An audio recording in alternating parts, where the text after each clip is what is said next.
Next 9 news में आपका बहुत बहुत स्वागत है। मैं हूं आपके साथ अबरारुल हक रहमानी।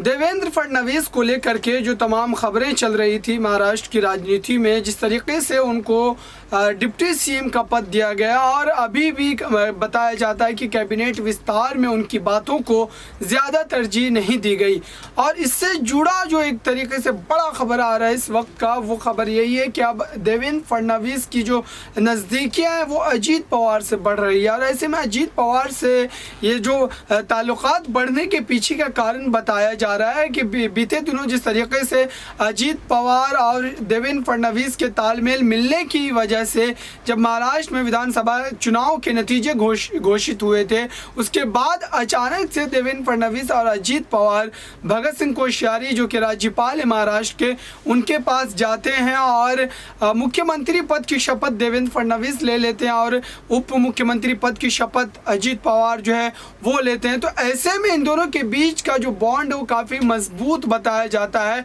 पिछले दिनों से ही। और अब जो बड़ी खबर आ रही है सूत्रों के हवाले से बताया जा रहा है कि देवेंद्र फडणवीस ने प्रधानमंत्री नरेंद्र मोदी और अमित शाह से अलग जाकर के एक बड़ा कदम उठाया और वो कदम ये है कि वो अजीत पवार के साथ लगातार जो है वो उनके ताल्लुकात जो है वो बढ़ते जा रहे हैं। ऐसे में बीजेपी को एक बड़ा झटका लग सकता है, क्योंकि महाराष्ट्र में जिस तरीके से बीजेपी के लिए एक बड़ा चेहरा माना जाता है देवेंद्र फडणवीस, और बीजेपी से अलग होकर के अगर देवेंद्र फडणवीस कोई कदम उठाते हैं तो फिर आने वाले निकाय चुनाव से लेकर के जो विधानसभा के चुनाव आने हैं उन सभी चुनावों में बीजेपी को इसकी भारी कीमत जो है वो चुकानी पड़ेगी। लेकिन देखने वाली बात ये होगी कि बीजेपी को जबकि इस बात की भनक लग गई है और बीजेपी देवेंद्र फडणवीस को लेकर के कई बड़े सौगात उनको दिए भी हैं। आप देखिए कि केंद्रीय चुनाव कमेटी में भी उनको जगह दी गई है, संसदीय बोर्ड में भी जगह दी गई है। फिर ऐसी क्या कमी रह गई कि देवेंद्र फडणवीस इस तरीके के कदम को उठाने पर मजबूर हो रहे हैं।